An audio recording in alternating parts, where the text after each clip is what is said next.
Police प्रशासन जो है खास करके जौनपुर की वो यही करती है कि जो मेन कल्प्रिट होता है उसे भगा दिया जाता है। जो पीड़ित पक्ष है उनकी बहन करी, हमने जिनका नाम दिया था, इनकाउंटर उनका नहीं हुआ है, ये जो एनकाउंटर हुआ है इनसे तो उनको लगता है कि कोई लेना देना नहीं है। देखिए बिल्कुल सही बोल रही है बच्ची, और जो है बेहद शर्मनाक घटना है और उत्तर प्रदेश शायद रिकॉर्ड बना रहा है माँ की कोख उजाड़ने में। और यहाँ पे भी एक बच्चा जो कि जस्ट जो है घोड़ी चढ़ रहा था और एक बेटी के हाथ में जो है मेहंदी लगी हुई थी और उसकी गोली मार करके हत्या कर दी गई। बेहद अपने आप में जो है ये पीड़ादायक है। मैं परिवार से मिली और माँ जो है वो अपने उस पेन को किस तरीके से झेल रही है उसे देख करके इतना कष्ट हो रहा है। वो बहन अकेले लड़ रही है और हम सब जो है संपूर्ण समाजवादी परिवार उनके दुख में शोकाकुल है। हम सब उनके साथ हैं और पूरी लड़ाई उनकी लड़ेंगे। उनका कहना है कि जो गिरफ्तारियां होनी चाहिए थी वो नहीं हुई हैं और अभी जब उनसे बात हुई उन्होंने कहा कि 10 दिन का समय जो है वो प्रशासन के द्वारा मांगा गया है। मैम सवाल एक ये भी है, लगातार जो पीड़ित पक्ष है वो आरोप लगा रहा है कि बीजेपी समर्थित जो नेता हैं उनमें इनका भी इन्वॉल्वेशन है। कुछ फोटोज वायरल हो रही हैं कुछ बड़े नेताओं के साथ में कुछ बुकेट देते हुए, और कल जिले के तमाम बड़े नेता लगे रहे इसको दाह संस्कार कराने में। कहा जा रहा है दबाव बनाया गया और बीजेपी समर्थित लोग जो हैं इसीलिए यहाँ पीड़ित पक्ष को न्याय नहीं मिल पा रहा है। देखिए 100% इन्वॉल्वमेंट है और जितने भी हैं जिनके जो नामजद मुकदमे भी होने थे वो जो परिवार है उसके ऊपर प्रेशर बना करके मुकदमों में भी जो है वो देरी भी की गई और साथ ही साथ जो नाम वो लिखवाना चाह रहे थे उसके नामों को भी नहीं लिखा गया है। ये भी परिवार के द्वारा इस समय बताया गया और इसको सख्त से सख्त जो है इस पे कड़ी कार्यवाही करी जाए और जो नाम ये कह रहे हैं उन नामों को उसमें जोड़ा जाए। मैम गाजीपुर, प्रतापगढ़ और उसके बाद फिर ये जौनपुर, फिर बनारस मनीष सिंह हत्याकांड, 4 ऐसी घटनाएं जहां आखिर प्रशासन से पीड़ित परिवार या लोग क्यों संतुष्ट नहीं हो रहे। प्रशासन की कार्यवाही पे अगर आप चारों घटनाओं की देखेंगे, एकत्रित करेंगे तो कोई भी पीड़ित पक्ष अभी भी संतुष्ट नहीं है प्रशासन की कार्यवाही से। आखिर ऐसा क्यों? क्या सच में थाना में अब जो बीजेपी है उसका वर्चस्व है और आम आदमी की नहीं सुनी जा रही है? देखिए सत्ता के संरक्षित गुंडे हैं ये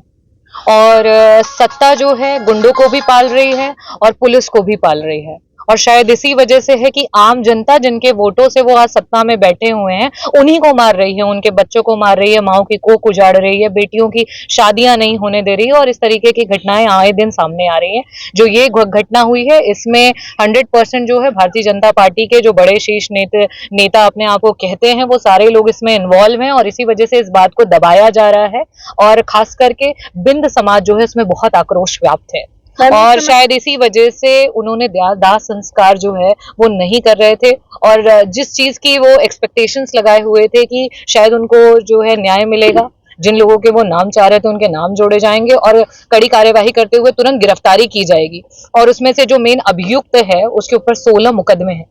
16 मुकदमे हैं, हत्या के मुकदमे हैं और वो परिवार अभी भी दहशत में है कि जब पुलिस उन्हें संरक्षण दे रही है, जब सरकार उन्हें संरक्षण दे रही है तो वो आए दिन आकर के ऐसी हत्याएं करते रहेंगे। मैम अपने पीड़ित परिवार से मिला तो उस बहन उस माँ की क्या मांगे हैं, किस पर, और सपा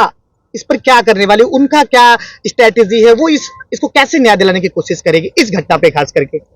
तुरंत गिरफ्तारी के बाद जो है वो परिवार चाहता है कि जिन्होंने ये घटना को अंजाम दिया है तुरंत के तुरंत उन पे कार्रवाई हो। बाबा जी का बुलडोजर जो है तुरंत चल जाता है और यहाँ इस केस में उनका बुलडोजर कहाँ है ये वो परिवार बार बार पूछ रहा है कि ऐसे लोग जिन्होंने ना जाने कितनी हत्याएं की हैं, जिनके ऊपर पूरा का पूरा 16 FIRs ऑलरेडी हैं, ऐसे लोगों के ऊपर क्यों नहीं बुलडोजर चल रहे हैं, ऐसे लोगों की क्यों नहीं एनकाउंटर्स हो रहे हैं, क्यों नहीं गिरफ्तारियां हो रही हैं। ये परिवार की मांग है, उस बहन की मांग है जिसने अपने भाई को खो दिया है। आखिरी सवाल, जिले के कुछ बड़े नेता ये जो एनकाउंटर हुआ उसको सोशल मीडिया पर डाल चुके हैं और कह रहे हैं कि मेरे सांत्वना देने के बाद से आखिर प्रशासन हरकत में आई और उन्होंने एनकाउंटर किया और जो अपराधी हैं, जो इसमें अपराधी हैं, उनके ऊपर गोलियां चढ़ाई।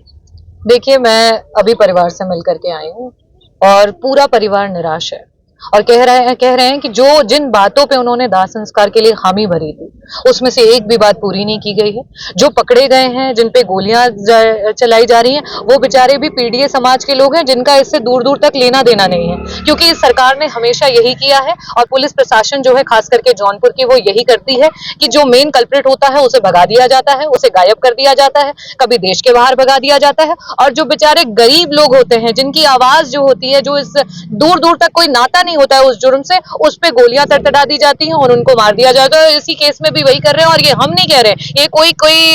मतलब कि कोई पार्टी नहीं कह रही है, ये खुद उनके परिवार के लोग कह रहे हैं, और उसी को मैं सुन करके आपके बीच में, और ये डेफिनेटली हमसे पूछने के बाद ये बात जरूर आप उनसे भी ये पूछिएगा कि कल आश्वासन मिला था कि उन लोगों को तुरंत गिरफ्तारी की जाएगी, और अगर नहीं पकड़े जाते हैं उनके एनकाउंटर्स होंगे, उनके घर के जो है उस पे बुलडोजर चलाई जाएगी। और इन सब बातों पे हामी भरते हुए उस परिवार ने दाह संस्कार के लिए जो है हामी भरी थी, और अभी फोन करने पे कहते हैं कि अब 10 दिन का समय दीजिए और हम 10 दिन के बाद इस प्रक्रिया को देखेंगे। यहाँ तक कि जो उन्होंने कल ये आश्वासन दिया था कि 3 लोगों के जो नाम इन्होंने नहीं डाले थे उनके नामों को भी डालेंगे, अब वो उस पर भी हामी नहीं भर रहे हैं कि वो जो 3 कल्प्रिट्स हैं उनके नामों ऐड करेंगे उसमें। आपने पीडीए का नाम लिया, जो एनकाउंटर्स हुए हैं उसमें 2 ब्राह्मण और 1 यादव है। देखिए, मैं जातिवाद को पीडीए नहीं कहती जो आप परिभाषा दे रहे हैं।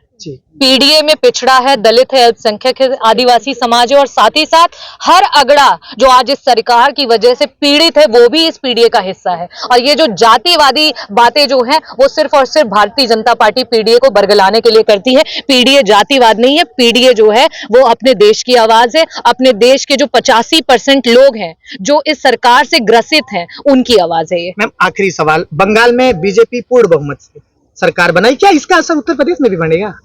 देखिए, बंगाल में क्या हुआ, बंगाल की राजनीति अलग है, यूपी की राजनीति अलग है। 2024 में यूपी ने जो है जिस तरीके से जवाब दिया है, 27 में उससे बढ़ चढ़ करके यूपी जवाब देगी। बहुत बहुत यूपी में योगी जी कहते हैं कि जो प्रशासन है वो काफी चौकन्ना है, जो क्राइम है वो खत्म हो गया लगभग, लेकिन आए दिन इस तरह घटनाएं आप देखते हैं तो दिल दहल जाता है। कहीं एक दूल्हा जो है घोड़ी चढ़ रहा है, जाके दुल्हन लेने के लिए उसके सपने हैं, कहीं उसकी हत्या कर दी जा रही है। तो ऐसे मामले जो बढ़ते जा रहे हैं उस पर आप क्या कहेंगे? मैं यही कहूंगी कि ये लोग बड़ी बड़ी बातें करने में हीरो हैं, और जब सुरक्षा की नाम आती है तो उसमें जीरो हैं। और सदन में भी हमने ये बात कही है, समाजवादियों ने ये बात कही है। ये महिला आरक्षण की बात करते हैं, श्रद्धेय नेताजी मुलायम सिंह यादव जी ने 33% का आरक्षण दिया कि आज आप गांव से लेकर के जिला पंचायत से लेकर के आप अपनी महिलाओं को जो है प्रतिनिधित्व करते हुए देख रहे हैं, और ये क्या कर रहे हैं, ये सिर्फ बड़ी बड़ी बातें करते हैं। वो जो प्रतिनिधित्व का अवसर था उस चुनाव को भी टाल दिया, और हम तो कहते हैं कि आप 33% क्या, आप 50% का आरक्षण जो है आने वाले 2027 के चुनाव में लेकर के आइए, और विपक्ष जो है समाजवादी पार्टी उसका पूरा पुरजोर समर्थन करते हुए महिलाओं को आगे आने में उसमें सहायता करेगी।